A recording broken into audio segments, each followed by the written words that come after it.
Okay, so is my screen visible? Yes, your screen is visible, sir. 1 second.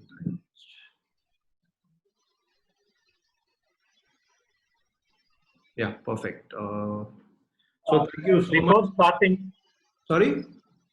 one more update, Mr. Naveen Jayachandran, sir. Please Yes, go ahead. here our students ambassadors from MBA department and also all departments. Nearly we have 40 plus student ambassadors throughout India. They are also connected. They are very eagerly interested to learn from knowledge exchange community. Those who are connecting and interacting from industry, they will always respond with us, sir. Thank you. Great, great, great. Thanks for the update. So once again, good evening to all. I thank Mr. Parthiban from the Knowledge Exchange community for providing this opportunity to interact with the MBA interns and the ambassadors, the student ambassadors of KXC from various colleges from southern India. So it's been a great day to have an interaction with all of you. I hope all of you are safe, all your family is safe wherever they are. Please continue to follow all the norms, the social distancing norms, and everything to keep yourself and your family safe from COVID-19. So thanks for joining me here today. And so we'll get started. So the point of topic that I wanted to address all you young bright minds is on transforming higher education in India right now. So this COVID-19, the pandemic and the ensuing lockdown, which has resulted and has been persistent for the past 4 months, and it seems highly likely that we might have some form of restriction for a few more months, has given a tremendous opportunity for transforming higher education in our country right now. Right now is a brilliant time to go about and make the changes. So I once again thank Sushmita for the nice introduction. So my name is Naveen Jayachandran, Vice Chairman here at JNN Group of Institutions. So now is the time to bridge the gap between the curriculum and actual job requirements. So we feel, so there is a gap between the university curriculum and the actual job requirements. This is a truly universal truth, and it's prevalent across many countries, but more so over here in India. So for the sake of our session, we'll restrict it to India. And the curriculum which has been developed, and right now that you people might be studying, or maybe for a few of you who have already graduated, there is a huge difference, a huge gap between that curriculum and the actual job requirements. So what you might do end up doing in a job, in an IT job or whatever, code job, whatever that you end up with, it will be vastly different with what the curriculum that you learned just a month back or even 6 months back would have taught you. So that gap has been huge, and all of us should acknowledge that gap first. So second, the three ideal learning outcomes of higher education. So what is expected out of a student when he or she completes higher education? So that is very important. So the first point of pursuing an higher education, because before I come to this, there is something called as gross enrollment ratio in India, GER. So this number is very important. So for every 100 students who complete their +2 or inter, in the case of students from Andhra Pradesh and other states, for every 100 students who complete their higher secondary exam, the +2, only the national average is only about 25. Only 25 of them end up doing some sort of an higher education, be it engineering, arts and science, degree, whatever, pharmacy, nursing, medicine, whatever. Only out of 100 students who complete their +2, only 25 end up joining a college for some sort of a higher education. So that is a very paltry number when compared to other developed nations and developing nations as well. In the case of US, it is close to 75 people. In the case of China, it is above 55. In the case of Brazil, it is somewhere close to or above 40. But in India, the average, the national average is 25. And the number one state, of course, is Kerala, which has a very good gross enrollment ratio. And another state that is doing well is Tamil Nadu as well, where the GR is above 45. I'm not sure about many of the other states. So this number is a very important number. So for the people who enroll to colleges after +2, the three ideal learning outcomes of higher education should be to provide knowledge to the students in the relevant disciplines. Whatever course that you end up joining, be it engineering, arts and science, whatever, you should be getting the knowledge in that relevant discipline. The second one is, it is expected that Your education will impart you with the necessary skills that will lead you to get a good job. So that those skills are very important. A mere degree, a mere paper is not going to help you. So the skills should be provided by the higher education institution, the college or the university that you join. The third one is the students have to play. You people should play a constructive role in shaping the society, and the teaching learning process that happens in the campus is expected to mold your character as well. So your knowledge should improve, your mindset should improve, the way you think should improve, the way you approach education and life in general should improve, because the 4 years or the 3 years that you spend in any institution should be a transformative experience. So just merely going in and coming out the same way with the same set of ethos and mindset is not going to help you in any deal whatsoever.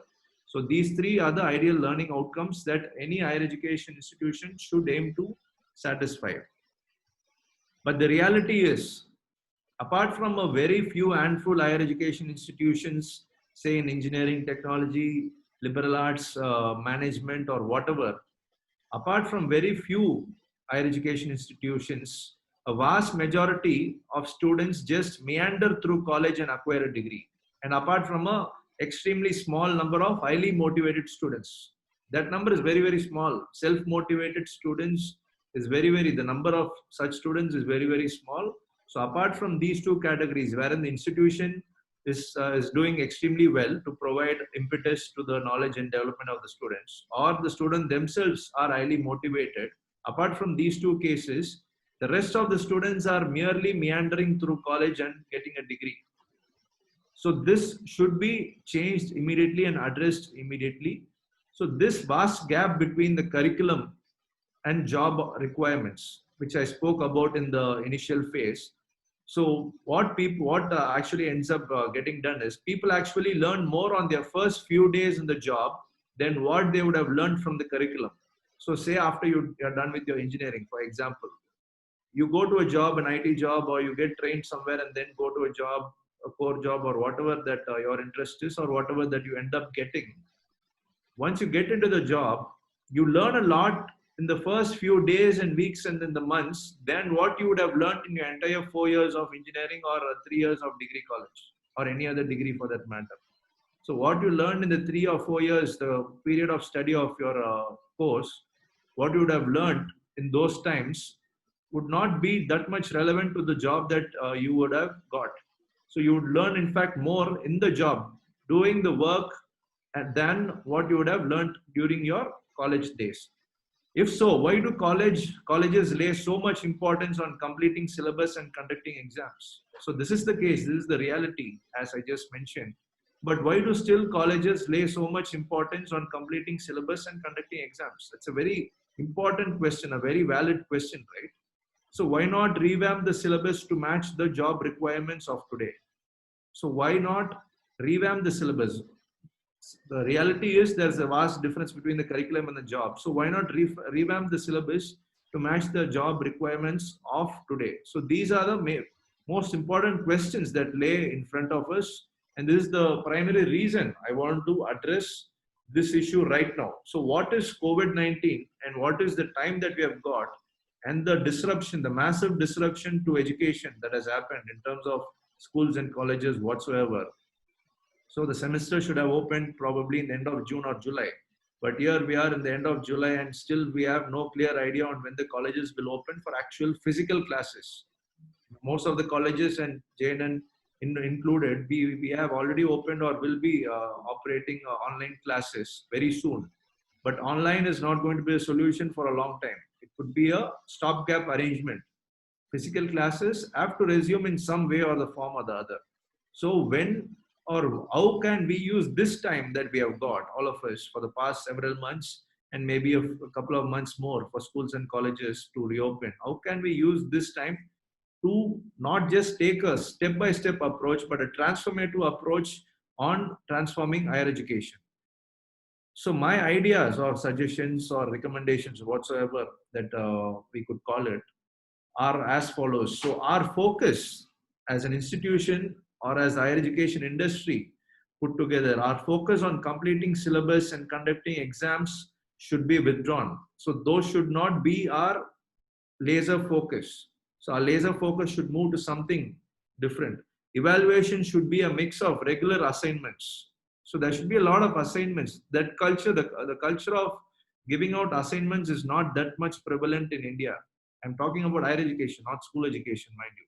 So in higher education, this culture of giving out regular assignments to measure, to gauge the level of understanding that a student has from that particular lecture is not there. We have something called as what IATs, internal assessment test, which happens maybe once a month, and then we have a model exam and a final exam. This structure of examinations should be abolished. So the evaluation should be a mix of regular assignments, online and activity based, and these assignments should also be graded. So every week or every day, and the students should be given some sort of an assignments, and they should be submitting it every week. And there should be enough weightage for these assignments as well in the final marks, in the final grade whatsoever. The third one is compulsory internships rated both by industry and college. So everybody, so this has been there. This is not something new that I'm proposing. Internships have always been there for a long time, but how serious do students take it, and how serious does the industry take it, and how serious does the college take it? That's a big question mark. They do keep happening. Students do go for internships, but how often do we feel that students just simply meander once again in the company or whatever the place they end up doing the internship, and they just simply get a certificate and show it to the college and get done with it, and that's how it's happening predominantly. So compulsory internships should be there, and it should be rated both by the industry and college. Both the industry and the institution should be awarding or rewarding students based on the outcome of the internships. And the final one, coming to exams, I'm not saying we should abolish exams, but we should have exams which should be concise and to the point, wherein the area that the faculty wants to test the student on should be clearly mentioned across, and it could be home based. So now we have many universities have already conducted their final exams for the final year students. So that has been a talking point for a while now. So we could have home based proctored exams. Now we have latest high-tech softwares wherein, so simply here we are sitting at our respective places, workplaces, or from our homes and interacting, having this interaction. So we could have proctored exams where artificial intelligence, which is something I'll come across in the later stages, artificial intelligence based systems are proctoring students on who are taking exams. So say you have your laptop open in front of you, a student can take an exam here, and the AI, the system will monitor the person, the student, he or she, and will make sure that there is no amount of tampering or whatever, no amount of damage is done during the exam, so that the exam happens in a right and fair manner. So the system, so if a person opens another tab on a system or something in a browser, say for example, then the exam would automatically get barred, and the system would automatically log itself out. And so those systems are already there, and I'm not talking about prototypes. They are readily available, and they are available for deployment right now as we speak. So we could go for such type of exams wherein the norms of having a physical exams coming to the campus and having a written exam is not necessary. So that is what I'm trying to say. And the time saved in attending regular classes should be put to skill development and pro-social attitudes and values. So let me put across a new way of thinking. So traditionally we have college for 5-6 days a week. So why is that so? So right now education can happen even wherever the people are, wherever the students are. It's not necessary that everything has to happen in a classroom, and everything cannot happen in a classroom. For a lot of practical knowledge and practical based courses, say for example in engineering, where all the courses are practical based, you need to have exposure outside the classroom. So that is where industrial visits and all those things come in. But still, students should be allowed to go take internships. So why should internships only be in the summer months or the winter months? Why cannot they be throughout the year?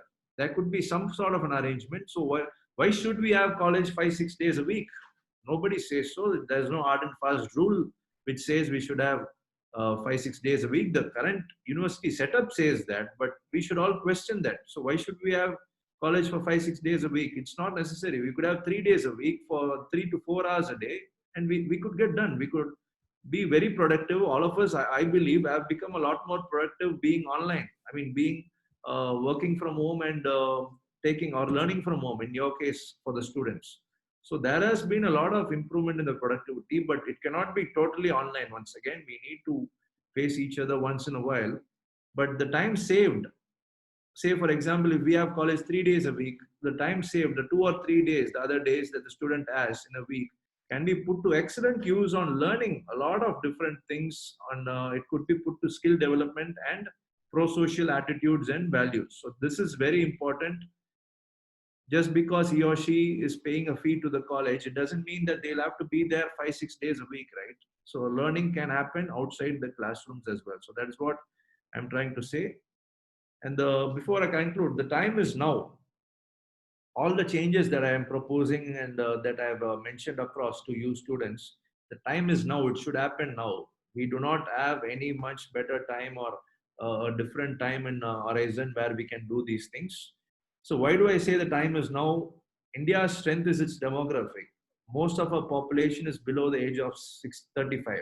In fact, when I say most, I think it's up almost 70% of our population is below the age of 35. I might be wrong in the numbers. I do request all of you to check that. But we still have a very young population.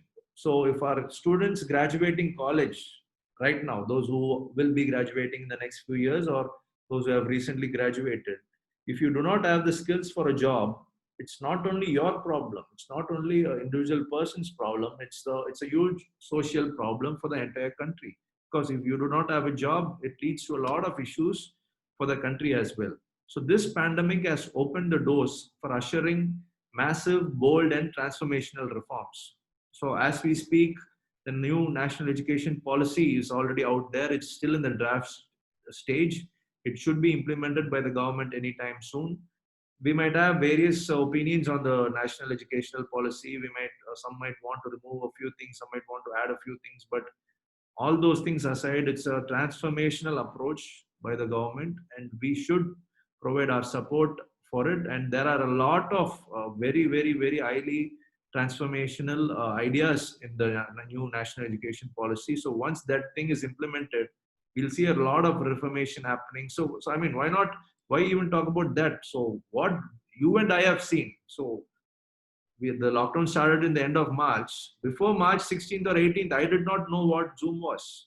But consider, I mean, 4 months down the line, we are here talking across using Zoom and interacting with hundreds and thousands of people. I think this would be my 1,000th Zoom session in these past 4 months. All of us have become used to Zoom. Some of us or some of the teachers and students have been having a lot of interactions on Zoom. Schools are happening on Zoom. So are college lectures.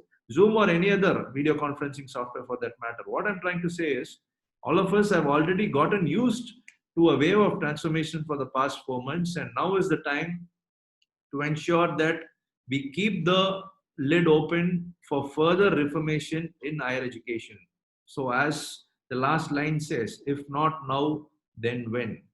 So with that, I'm done with the part where I was going to talk about the transformation in higher education. So to briefly, to a couple of minutes on what JNN is doing about this, on how JNN is trying to play a role in transforming education here in our area and for people, students from Andhra Pradesh and other northern states as well, from where we have students. So what we have done this year, which is something totally different, not many colleges have done this year, very few have done this. So we have removed several of the age-old engineering programs such as mechanical, civil, and electrical engineering. But when I say removed, we have replaced them with much better versions of those courses. So this year we have gotten a new program, BTech Artificial Intelligence and Data Science. This is the flagship program that has been launched by AICTE this year. Only around 60 colleges, 50 colleges have got this program in the state of Tamil Nadu, and I'm happy to say that JNN is one of those colleges. So BTech Artificial Intelligence and Data Science. I don't want to talk in depth about AI. I'm sure all you people who have taken the initiative to be in such platforms such as KXC are well aware of what AI is and what AI is going to do to our society, do to our lives, and how transformational it is going to be. Similarly, data science without further scientists in data scientists, we are not going to go to the next level. So everything is in data science, say machine learning, deep learning, and all those things. You need to have a knowledge about data science. So that is a flagship program that we are launching this year. The second one is biomedical engineering. Actually, I couldn't be more happy on bringing in this particular program. So this was, we were trying in the month of say February. So in March, the Corona lockdown happened and the COVID pandemic had started vigorously in India. Biomedical is very, very highly related to the level of, to the type of work that people have been doing in developing vaccines and developing the latest in terms of medical equipments to treat this COVID pandemic, the COVID virus. So biomedical engineering has a lot of scope, has immense scope in India. To all the participants who are here, I want to mention that India is a leader in pharma and healthcare as well. There are a lot of medical tourism happening in our country. People from other countries have been traveling to India to treat their ailments. So India is going to be a healthcare capital of the world. There's no two ways about it, no doubt about it. So when that happens, which is going to happen, biomedical engineering, which deals with the study of biology and engineering technologies, is going to be a major role, a major shapeshifter in the things to come. So that is the second course that we have launched this year. The third one would be agriculture engineering. For those of you who keep reading the news, the Prime Minister of India had recently, a month back, launched a massive transformational program for agriculture in India on the direct benefit transfer, and even wherein farmers can sell their produce within their same areas and do not have to travel long distances, which would incur a lot of costs. So I believe a lot of students from Andhra Pradesh, your parents might be involved in agriculture as well. So you will have to be in the know of why that is happening. And so the reason I mentioned that is agriculture engineering, which deals with the study of the latest in terms of agriculture equipment, in the latest in terms of equipment designing and manufacturing for aid in agriculture, has a huge potential once again, because our farmable area, the area that can be put under cultivation, has been increasing at a rapid pace.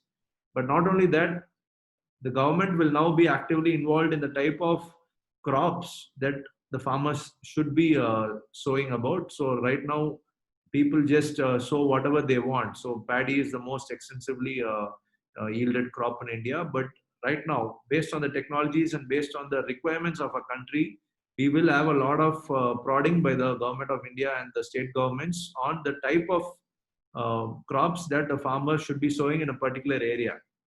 So for that, we would need a lot of agriculture engineers. China has a lot of agriculture engineers. In China, you cannot sow whatever you want, whatever you like. So if a particular area has a temperature which is best suited for a particular crop, only that particular crop can be harvested there. So it's not that any farmer can do whatever he or she wants. So that sort of a policy is going to come very soon. And not only for that, but in general, agriculture is our future. And so for agriculture, we need a lot of engineers, and that is the reason we have gotten this particular program, be in agriculture engineering. And the third one is a culmination, be robotics and automation is a culmination of mechanical engineering and electrical engineering. So that is the reason I said when we closed down BE Mechanical and Triple E, we have not necessarily closed it down, but we have transformed into a much better degree program, which offers the benefits of both mechanical and electrical as well. So that is the reason we got in BE Robotics and Automation, which is another flagship program at JNN here as well. And the last one is CAC and ECE, the traditional programs, which are always valuable to learn. And just a quick highlight on what we are planning to do and why JNN is something different and why students should consider JNN. So we are planning to move to the continuous evaluation model, the continuous evaluation of understanding. As I said previously, it's not that we just have internal assessments once in a month and then a model exam before the final exam. So this sort of assessment is outdated. It has to be reformed, and that is the reason we will be moving to continuous evaluation of understanding. The second one is blended learning and digital campus. So as I said, why should college happen for all 5-6 days of a week? It can happen just for 3-4 days, and the rest 2 days students can involve themselves in a lot of skill development activities and knowledge gaining activities. So that is blended learning. Both it will be a mix of in-campus learning and outside campus learning as well. It should be obviously online. And then the digital campus, the various facilities we have to facilitate digital learning. And as I said, outside classroom learning, so it has to be practical hands-on experience in companies and internships and industry visits as well. So coming to that would be the fourth point, internships and hackathons. So students should have a physical know-how of how to gain knowledge on various things that might be of interest for them. And so that is what happens in hackathons and learnathons as well. And the final one would be skill development, which is very, very important. Skills are what will help you to stand out in the job scenario, not a mere degree. A person, two people having a similar degree, say a computer science engineering degree from any college, but whereas one of them has many skills, is very proficient in programming, can be both a developer, a web developer, can be end-to-end developer on various technologies, web technologies and other technologies as well, then that particular person will obviously be given preference when a company is looking to hire a candidate. So always try to develop your skills apart from curriculum. So college can do only so much because their priorities is again to focus mainly on the curriculum, whatever it is, which has to be the latest curriculum. And then some of the skills can be imparted. So do not depend entirely on the skills and the knowledge and the curriculum which is being imparted in your 4 years of education in case of engineering, or 3 years in case of degree. So try to develop your own attitude towards learning new skills, which is very, very important, because if you do not learn or adapt to new skills, you will be outdated and you will be left out in the job market. So then there is nobody to complain except yourself. So please develop your skills. And at JNN, we also focus a lot on placements as well, for which you can visit our website to know more. So with that, I am done with my session here today. I thank everybody for your time. Special thanks to KXC Knowledge Exchange Community. And if you have any further questions regarding the college, you are always you can always feel free to contact Mr. Parthiban or anybody here at JNN institutions as well. So with that, I thank all of you for listening to my talk here. I'm sure I did convey a few ideas to you. So be inquisitive. My final takeaway for you would be inquisitive, raise questions, be in the know. You have access to the latest digital technologies in the palm of your hand. Your smartphone is always there. So apart from Facebook, Instagram and all those things, do spend quality time on learning a lot of new things. Do take up some online MOOCs, some massive open online courses in Coursera, EDX, Udemy, Udacity, whatever, NPTEL. All those portals are there. Many of them are for free. So get your certifications. Only when you present some sort of a certifications, you will be able to justify why companies should be hiring you. And apart from regular jobs, even for you to get started, or even for you to get started in an entrepreneurial venture, to become an entrepreneur, you need to have the relevant skills and the mindset to succeed in this current world scenario. So I congratulate all of you, and I wish all of you go on to do well in your chosen career fields. And I once again thank Knowledge Exchange Community for this opportunity.